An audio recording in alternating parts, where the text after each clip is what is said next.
얼마 전 국내 유명 유튜브 TV에서 방영한 프로그램이 화제가 된 적이 있습니다. 더 릴리전이라는 제목으로 방영된 프로그램인데 국내에 있는 몇몇의 종교들을 소개한 거예요. 여러분, 그 TV는 투자 전문 프로그램으로 유명한 TV인데 종교를 소개했다, 이게 화제가 된 겁니다. 여러분, 그 프로그램에서 기독교를 소개했던 사람은 국내 유명 종합대학에서 가르치는 K라는 교수였습니다. 제가 그 교수의 방송을 보다가 유감스러운 마음이 너무 많이 들더라고요. 어떻게 이런 얘기를 하나. 그가 예수 천국 불신 지옥 있기는 있습니까? 라는 제목의 강의에서 이렇게 말하는 겁니다. 예수님께서 말씀하신 천국은 죽음 이후의 천국이 아니라 현세에서의 정의로운 사회라는 거예요. 예수님이 가르치신 천국은 신의 사랑과 은혜가 지배하는 이상적인 사회 질서라는 것입니다. 천국은 고통스러운 삶에 대한 위로의 개념이다 라는 겁니다. 죽음 위의 천국은, 또 그 지옥을 강조하는 것은 종교적인 위협이다 라고까지 이야기를 하더라고요.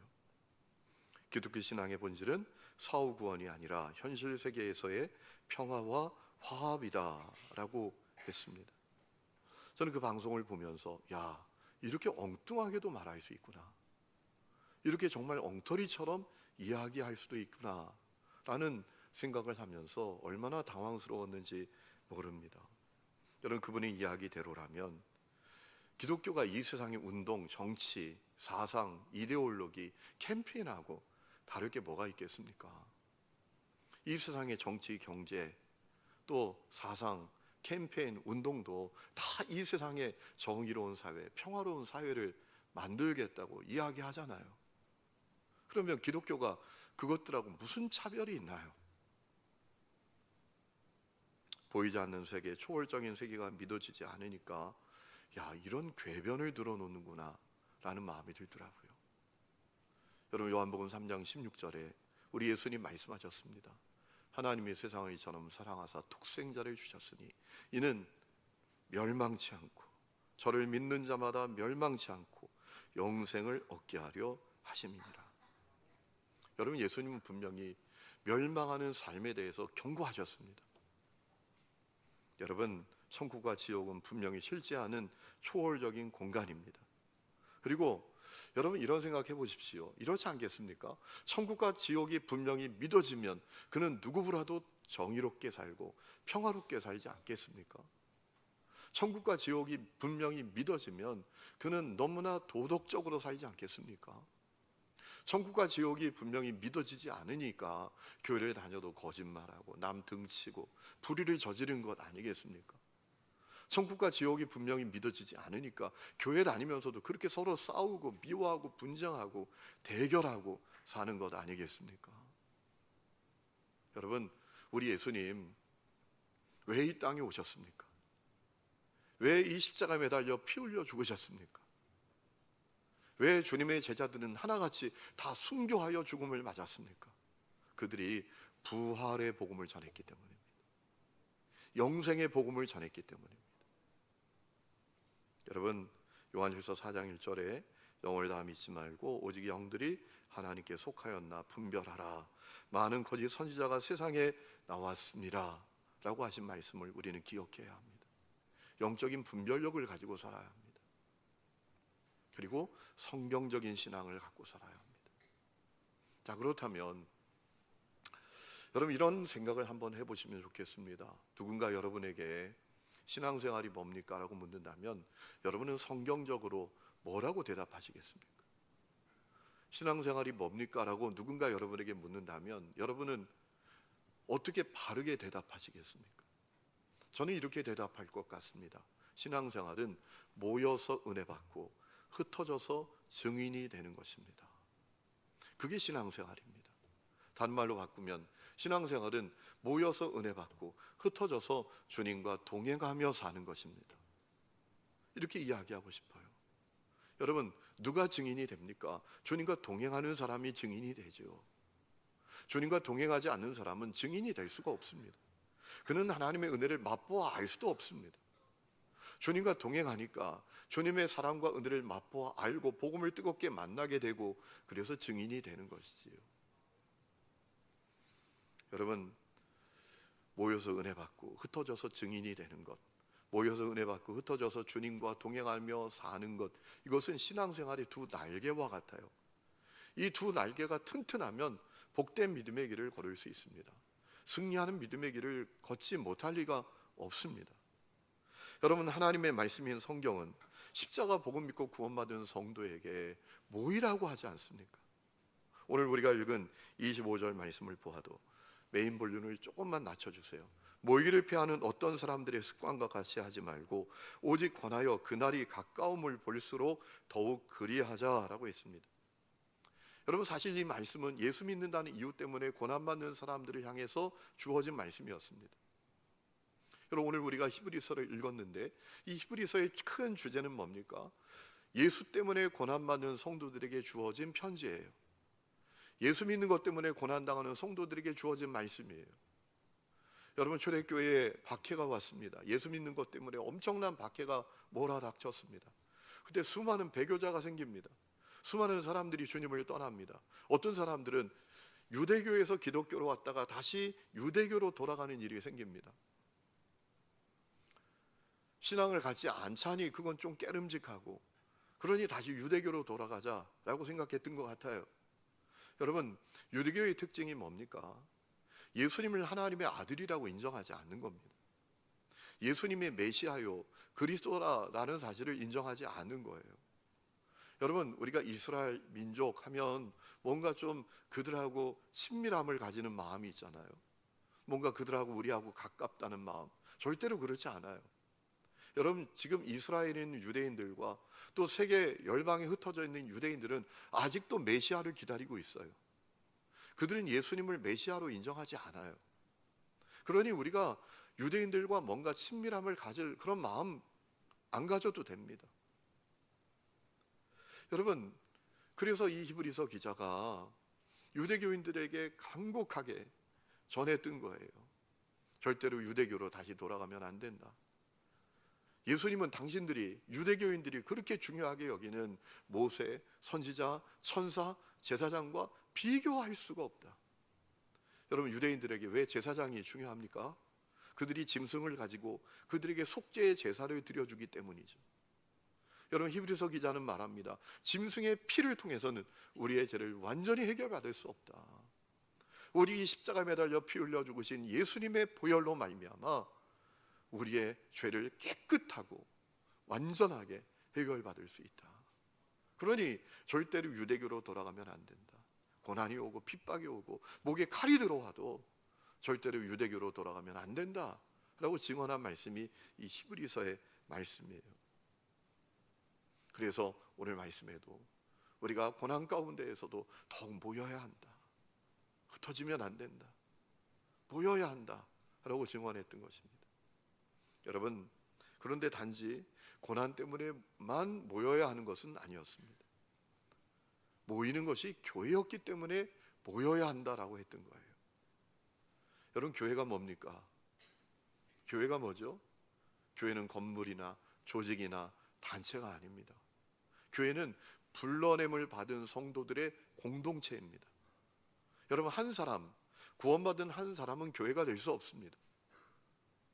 구원받은 성도들의 공동체가 교회인 것입니다. 그러므로 십자가 복음 믿고 구원받은 성도는 모여야 합니다. 모이는 것이 교회입니다. 자, 그렇다면 이런 생각을 해볼 수가 있습니다. 그럼 우리가 모일 때 어떤 일이 일어나나요? 우리가 모일 때 하나님께서 우리에게 은혜를 주십니다. 우리가 모여서 찬양 드리고 기도하고 주님의 말씀을 듣고 축복을 받을 때 주님께서 우리에게 은혜를 주십니다. 왜 그렇습니까? 두세 사람이 모인 그곳에 주님이 임재하신다고 약속하셨기 때문입니다. 마태복음 18장 20절에 두세 사람이 내 이름으로 모인 곳에는 나도 그들 중에 있느니라 라고 했습니다. 여러분, 그런데 모일 때 또 일어나는 일이 있습니다. 함께 모인 성도들을 통해서 은혜를 받는 것입니다. 함께 모인 성도들이 자기의 삶을 나누고, 그리고 자기가 받은 은혜를 나눌 때 그것을 통해서 우리가 은혜를 받게 되는 것입니다. 그래서 히브리서 기자가 서로 돌아보아 사랑과 선행을 격려하며 모이기를 피하는 어떤 사람들의 습관과 같이 하지 말고 오직 권하여 그날이 가까움을 볼수록 더욱 그리하자라고 한 겁니다. 모여서 성도들이 삶을 나누고 받은 은혜를 나눌 때 우리가 은혜를 받게 되기 때문에 모이자고 한 거예요. 여러분, 우리가 이 지성소 붙들고 있습니다. 지성소 하고 있습니다. 여러분, 지성소 붙드는 것 대단히 중요합니다. 말씀드린 대로 그래야 우리가 주님과 동행하는 삶을 살 수가 있습니다. 그렇지 않으면 이름뿐인 교인으로 살다가 끝나게 되는 것입니다. 그런데 여러분, 이 지성소를 개인적으로만 하면 안 됩니다. 우리가 이 지성소를 혼자 하는 것으로 끝나면 자기만의 한계, 아집, 고정관념, 그리고 잘못된 분별력이란 동굴에 갇힐 수밖에 없습니다. 그러다 보면 잘못하면 영적으로 고립이 되고 또 지극히 개인주의적이고 이기적인 사람이 되고 맙니다. 여러분, 주님은 그것을 원하시지 않으세요? 여러분, 이 십자가를 바라보세요. 한번. 이 십자가에서 여러분에게 어떤 메시지가 들려옵니까? 저는 이런 메시지가 들려와요. 나 죽어 너 살아라. 나 죽어 너 살아라. 예수님 나 살리기 위해서 이 땅에 성육신 하시고 십자가에 매달린 대속제물이 되셨습니다. 보혈의 피를 다 쏟아내셨습니다. 그래서 이 십자가에 들려오시는 메시지는 나 죽어 너 살아라 라는 겁니다. 여러분, 이 십자가에서 주님을 만난 사람은 주님의 그 삶을 또 살게 됩니다. 나 죽어 그대 사십시오. 나 불편해 그대 편안해지십시오. 그 삶을 살게 되는 겁니다. 그 음성이 들려오기 때문에. 그렇기 때문에 우리 사회에도 곳곳에 낮은 자리, 어려운 자리, 불편한 자리에 그리스도인들이 다 있는 거잖아요. 우리 주님은 끊임없이 우리에게 나 죽어 너 살아라 라고 말씀하십니다. 그 음성이 들려오는 사람은 반드시 나 죽어 그대 사십시오. 나 불편해 그대 편안해지십시오 라는 삶을 살게 되는 것입니다. 그렇기 때문에 우리가 모여서 나의 삶을 나누고 받은 은혜를 나누는 것은 대단히 중요합니다. 그때 우리가 은혜를 받아요. 여러분, 사실 그것이 우리를 향한 주님의 뜻이고 주님이 기뻐하시는 일입니다. 골로새 3장 16절 17절에 이런 말씀이 있습니다. 그리스도의 말씀이 여러분 가운데 풍성히 살아있게 하십시오. 온갖 지혜로 서로 가르치고 권고하십시오. 감사한 마음으로 시와 찬미와 신령한 노래로 여러분의 하나님께 마음을 다하여 찬양하십시오. 그리고 말이든 행동이든 무엇을 하든지 모든 것을 주 예수의 이름으로 하고 그분에게 힘을 얻어서 하나님 아버지께 감사를 드리십시오 라고 했습니다. 또한 그렇게 하는 것이 우리가 파선하지 않는 믿음의 길을 걷는 안전장치가 되는 것입니다. 여러분, 히브리서 3장 12절 13절에 이런 말씀이 있습니다. 형제자매 여러분, 여러분 가운데에서 믿지 않는 악한 마음을 품고서 살아계신 하나님을 떠나는 사람이 아무도 없도록 여러분은 조심하십시오. 오늘이라고 하는 그날 서로 권면하여 아무도 죄의 유혹에 빠져 완고하게 되지 않도록 하십시오. 여러분, 우리는 너무나 연약하고 부족한 존재입니다. 그래서 까딱하면 우리 마음이 딱딱해져요. 우리 마음이 완고해집니다. 교회 다니지만 긍휼히 여기는 마음도 없고 사랑하는 마음도 없고 하나님 은혜에 감동하는 마음도 없고 딱딱하게 그 심령이 굳어진 사람이 될 수 있다라는 겁니다. 교회에 다니면서 얼마든지 미워하고 시기하고 분노하고 혈기 부리고 말도 안 되는 추접한 죄에 빠져서 살 수 있다라는 겁니다. 이 심령이 딱딱하게 굳어질 수 있다라는 거예요. 문제는 한번 굳어지면 그 굳어진 마음이 부드러워지는 것이 절대로 쉽지 않습니다. 그래서 히브리서 3장 13절에 여러분 단서를 다는 겁니다. 오늘이라고 하는 그날 서로 권면하여.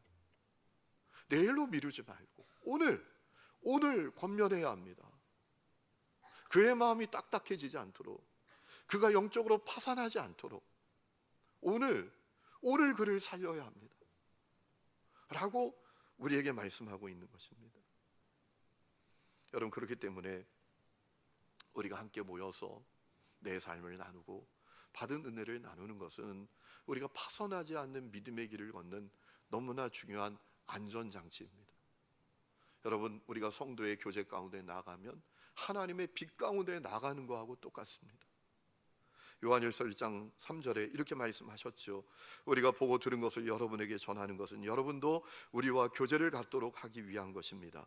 우리의 교제는 아버지와 그분의 아들 예수 그리스도와 갖는 교제입니다. 우리가 성도들과의 교제 가운데 나가는 것은 주님과의 교제로 나가는 것이다라는 겁니다. 그러니까 우리가 성도들의 모임 가운데 나가서 우리의 삶을 나누고 우리가 받은 은혜를 나누는 것은 주님의 빛 가운데로 나가는 것하고 똑같은 거다라는 거예요. 여러분, 사실 그것이 교회의 원형이었습니다. 원래 처음 교회는 함께 모여서 자기 삶을 나누고 또 받은 은혜를 나누는 공동체였습니다. 사도행전 2장 44절 이하에 보면 처음 교회에 대해서 이렇게 말하잖아요. 믿는 사람이 다 함께 있어 모든 물건을 서로 통용하고 또 재산과 소유를 팔아 각 사람의 필요를 따라 나눠주고 날마다 마음을 같이하여 성전에 모이기를 힘쓰고 집에서 떡을 떼며 기쁨과 순전한 마음으로 음식을 먹었다라고 했습니다. 문제는 이 교회의 원형이 점점 더 변질되어 갔습니다. 이 교회의 원형이 점점 더 퇴색되어지고 잃어버려졌습니다. 로마가 기독교를 공인하고 중세에 들어서서 교회는 점점 제도화되었습니다. 영적인 생명력을 잃어버리게 되었습니다. 그저 예배라는 것도 집례하는 성직자와 성가대가 주도하는 일방적인 의식이 되어버렸어요. 성도들은 회중석에 앉아서 다 관람하다가 돌아가는 그런 예배가 됐다라는 거예요. 그게 예배가 아니었거든요. 교회는 그런 교회가 아니었거든요. 모여서 자기의 삶을 나누고 받은 은혜를 나누고 서로 돌아보고 기도하고 격려하는 그것이 교회였는데 교회가 제도가 되고 교회가 의식이 되어버렸다라는 거예요. 그래서 영적인 생명력을 잃어버리게 됐다라는 겁니다. 하지만 종교개혁이 일어나고 경건주의 운동이 시작이 되면서 처음의 교회를 회복하는 운동이 일어나게 되었습니다. 그래서 원래 교회의 모습이 회복되는 역사가 일어났어요. 교회의 속회, 구역, 셀, 순, 목장 이런 작은 교회들이 생겨나기 시작하고 영적 생명력이 충만해지는 역사가 일어나게 됐다라는 겁니다. 그런데 문제는 원래 교회의 외형은 회복했는데 시간이 지나면서 점점 그 내용은 회복하지 못하는 모습이 벌어지고 말았습니다. 모여서 찬양하고 기도하고 자기의 삶과 받은 은혜를 나누는 것은 점점 더 약화되고 예배는 해치우고 그 다음에 다른 이야기에 몰입하게 됐다라는 겁니다. 세상 정치 이야기, 경제 이야기, 문화 이야기, 유행 이야기, 건강 이야기, 자녀 교육 이야기 이런 이야기에 몰입을 하고 더 나아가 이런저런 카더라 통신, 험담, 판단, 정죄 자기 자랑만 하다가 끝나는 그런 모임이 돼버렸다라는 거예요. 주님이 초점이 아니라 사람이 초점인 공동체가 되어버렸다라는 것입니다. 그러니까 원래 교회의 외형은 회복이 된 것 같아도 내용은 회복이 안 된 그런 안타까운 모습으로 전락하고 말았다라는 것입니다. 그러니까 모이기는 모이는데 건강하지 않아요. 모이기는 모이는데 병들어 있어요. 이런 공동체가 되어버렸다라는 것입니다. 여러분, 우리가 이것을 경계해야 합니다. 여러분, 우리가 순모임을 가질 때 모임의 순서가 있잖아요. 어떤 분은 이렇게 생각할 수 있어요. 왜 이렇게 꼭 해야 돼? 왜 이 순서를 따라야 돼? 안전장치입니다. 곁길로 나가지 않도록, 건강함을 잃어버리지 않도록, 초점을 주님께 맞추도록 하는 안전장치예요. 우리가 순으로 모일 때 이 지성소한 것을 나누는 시간도 가지잖아요. 여러분, 안전장치입니다. 곁길로 빠지지 않는, 병들지 않기를 원하는 안전장치예요. 그래도 그렇게 하는 거예요. 여러분, 모이는 것이 주님의 뜻입니다. 모이는 것이 교회입니다.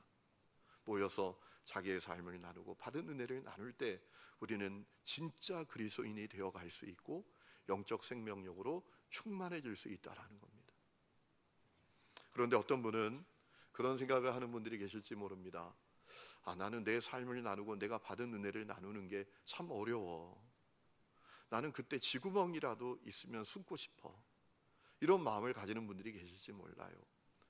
여러분 기저적으로 I형의 사람들은 더 그런 마음이 듭니다. 그러나 그럼에도 불구하고 그렇게 할 때에 우리가 얻는 놀라운 유익이 있습니다. 몇 가지 유익이 있는지 말씀을 드리면, 첫 번째는 이 지성소를 지속할 수가 있습니다. 모여서 내가 한 이 지성소를 나누고 받은 은혜를 나누면 이 지성소를 지속할 수 있게 됩니다. 여러분, 지난번에 제가 말씀을 전할 때 경건 훈련에 있어서 반드시 필요한 요소 3가지가 있다라고 말씀을 드렸죠. 그 가운데 첫 번째가 무엇입니까? 지속할 수 있어야 된다라고 했잖아요. 아무리 좋은 훈련도 지속할 수 없으면 그건 좋은 훈련이 아닙니다. 계속 할 수 있어야 돼요. 여러분,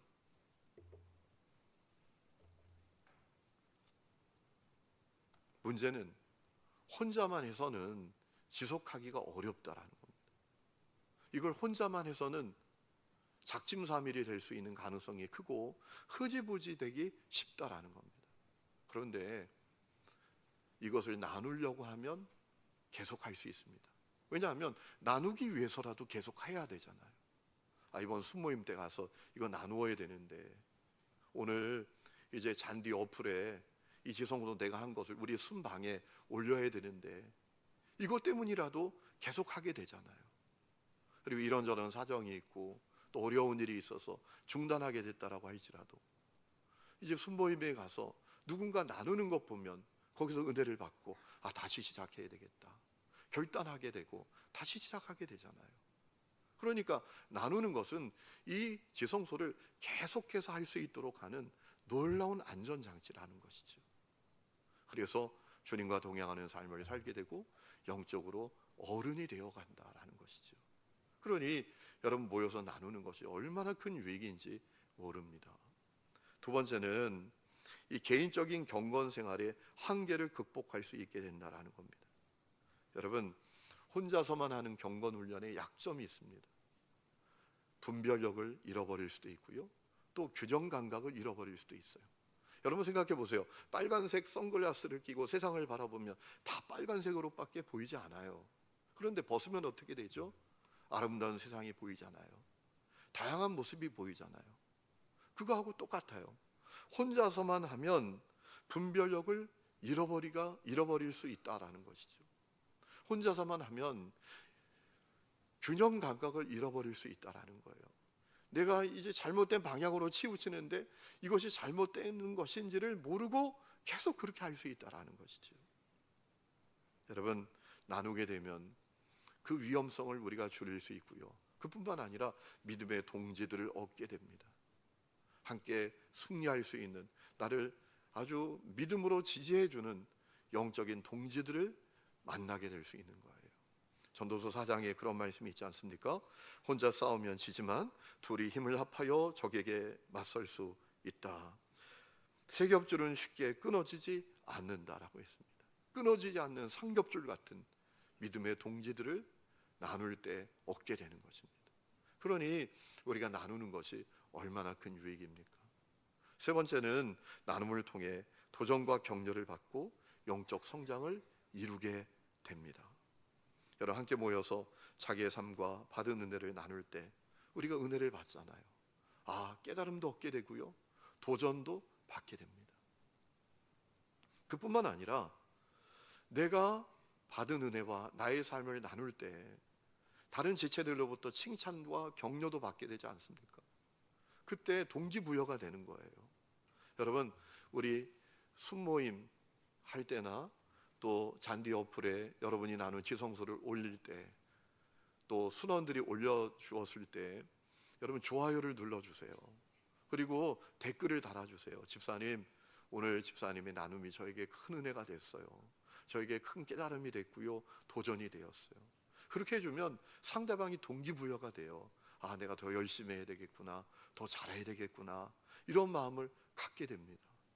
서로 그렇게 하면 얼마나 큰 동기부여가 서로 되겠습니까? 여러분, 또한 나눔을 통해서 이 영적으로 성장하게 됩니다. 여러분, 우리가 이 지성소를 혼자만 하고 나누지 않으면 부정적인 내용으로 끝나기가 쉬워요. 이걸 누구에게 오픈하지 않고 혼자서만 하면 결론을 이렇게 맺을 수도 있죠. 죽고 싶다, 세상 다 포기하고 싶다. 그 사람 너무너무 미워 죽겠다. 어떡하나. 이러고 끝낼 수 있잖아요. 그런데 나누려면 어떻게 해야 됩니까? 의도적으로 더 나가야 됩니다. 죽고 싶지만 그럼에도 불구하고 주님의 은혜로 살아야 되겠다. 그 사람 밉지만 그럼에도 불구하고 용서해야 되겠다. 사랑해야 되겠다. 아니 내가 지금은 사랑하지 못하더라도 사랑할 수 있도록 해달라고 내가 기도라도 해야 되겠다. 이렇게 결론을 맺지 않겠습니까? 그러면 중요한 사실은 그 결론을 맺은 대로 되어가는 거예요. 혼자서면 하면 부정적인 내용으로 끝날 수 있지만 나누면 내가 의도적으로 맺은 결론이 나에게 되어지는 역사가 일어나는 겁니다. 그래서 영적으로 성장하게 되는 거예요. 미움이 아니라 용서로, 절망이 아니라 희망으로, 분노가 아니라 감사로, 의심이 아니라 믿음으로 결론 맺으면서 영적으로 성장하게 되는 거예요. 그렇기 때문에 나누는 것이 얼마나 중요한지 모릅니다. 그리고 네 번째는 말씀에 대해서 더 풍성한 깨달음을 갖게 돼요. 마치 내가 가진 것은 퍼즐 한 조각이었는데 나눔을 통해서 조각이 다 맞춰지는 은혜를 경험하게 된다는 겁니다. 아, 그렇구나. 이 말씀에 그런 의미도 있구나. 그런 깨달음도 가질 수 있겠구나. 내가 받은 은혜는 한 조각에 불과했는데 이것이 퍼즐 조각이 다 맞춰지면서 영적으로 깊은 시야와 넓은 시야를 가질 수 있는 그 은혜가 우리에게 임할 수 있다라는 것입니다. 그러니 여러분, 우리가 내 삶과 받은 은혜를 나누는 것이 얼마나 큰 유익입니까? 무엇보다 중요한 유익이 있습니다. 나눌 때 죄를 이길 수 있게 됩니다. 여러분, 우리가 내 삶을 나누고 받은 은혜를 나누는 것을 어려워하는 이유가 뭡니까? 성격 문제 때문입니까? 단지 그것 때문일까요? 절대로 그렇지 않습니다. 그 죄 뒤에 역사는 마귀의 역사가 있기 때문입니다. 여러분, 마귀는 우리가 빛 가운데로 나가는 것을 원하지 않습니다. 우리가 어둠 가운데 있기를 이 마귀는 원하고 있습니다. 여러분, 창세기 3장 1절에 보면 뱀은, 사단은 가장 강교하다라고 했습니다. 여러분, 우리가 성도들과 함께하면서 내 삶을 나누고 받은 은혜를 나누는 것은 빛 가운데로 나가는 거예요. 여러분 생각해 보세요. 우리가 왜 죄를 반복하지요? 눈물 찔끔 흘린 것이 회개라고 생각하기 때문입니다. 후회가 회개라고 생각하기 때문입니다. 혼자서만 그 죄를 알기 때문입니다. 그러니 죄를 후회하지만 또 반복하게 됩니다. 죄를 못 이기게 되는 겁니다. 그런데 그것을 고백하면, 드러내면 달라집니다. 그러면 그 죄를 이길 수 있습니다. 여러분, 사단은 이걸 원하지 않는 거예요. 나의 삶과 내가 받은 은혜와 나의 죄와 나의 허물을 드러내고 고백하는 것을 원하지 않는 겁니다. 그걸 싫어하는 거예요. 계속 내가 어둠 가운데 머물러서 그 죄를 반복하고 그 죄의 종으로 살기를 원하는 거예요. 여러분, 우리가 이 지성소에 오늘 하루 지내면서 주님께 죄송했던 것은 무엇입니까? 여러분, 그러면 생각나는 게 있잖아요. 하나님, 오늘도 제가 말도 아닌 일로, 아무것도 아닌 일로 혈기를 부렸어요. 제가 거짓말했어요. 제가 누구를 증오하는 마음을 갖고 있어요, 지금도. 여러분, 그것을 적어보는 거하고 적지 않는 거하고는 하늘과 땅 차이입니다. 적지 않으면 어둠 가운데 머물러 있는 거지만 적는 순간 빛 가운데로 나가는 것입니다. 주님 앞에 고백하니까. 그리고 그것을 이기게 되는 것입니다. 더욱이 우리가 순원들과의 모임 가운데 그것을 드러내고 고백할 수 있다면 그 죄는 이기게 되는 것입니다. 빛 가운데로 나가는 것이기 때문에. 그런데 여러분, 사단은 절대로 그걸 원하지 않습니다. 우리가 빛 가운데로 나가는 것을 원하지 않습니다.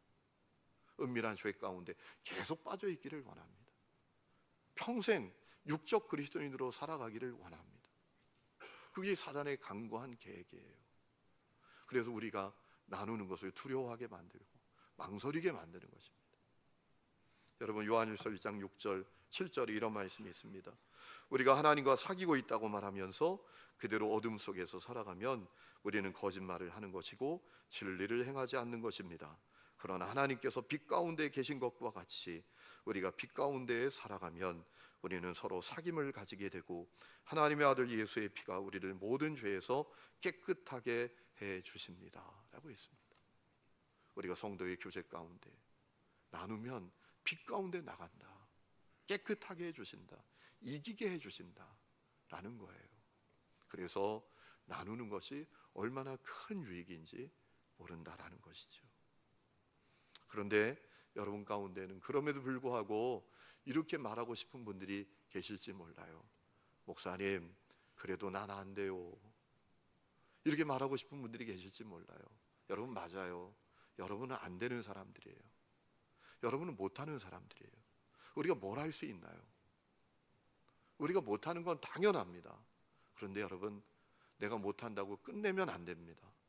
왜 그럴까요? 할 수 있게 하시는 주님이 나와 함께 하시기 때문입니다. 주님이 나와 동행하시기 때문입니다. 그 주님이 할 수 있게 해 주십니다. 여러분, 그렇기 때문에 포기하지 말고 날마다 이 지성소를 붙들고 은혜를 받고 받은 은혜와 내 삶을 나누면서 살아야 합니다. 평생 그저 회중으로 모여서 표정 관리하고 예배드리고 세상으로 나가선 말도 안 되는 죄 가운데 사는 삶을 평생 반복해서는 안 됩니다. 여러분, 그건 신앙생활이 아닙니다. 그것은 하나의 종교인일 뿐입니다. 여러분, 이 지성소 하는 목적이 뭡니까? 잘하는 게 목적이 아닙니다. 꾸준히 하는 게 목적입니다. 꾸준히 하는 게 목적이에요. 우리가 날마다 이 성소를 붙들고 주님의 임재 가운데 나가고 이 지성소를 붙들고 우리 성도들과 함께 모여서 주님의 빛 가운데 나가서 나의 삶을 나누고 내가 받은 은혜를 나누면 우리의 영이 달라집니다. 우리 믿음의 길이 달라집니다. 우리의 삶이 달라집니다. 아이의 신앙이 어른의 신앙이 되고 죽은 신앙이 살아나고 참으로 영적으로 여작하기 그지없는 사람이 하나님의 강한 군대로 서게 되는 것입니다. 이것이 나누는데 따라오는 놀라운 유익인 것입니다. 저는 우리 하나님교회 성도들이 이 유익을 누릴 수 있기를 주의 이름으로 축원합니다. 이 유익을 누리시기를 축복합니다. 우리 이 시간에 찬양 부르고 기도하는 시간을 갖겠습니다.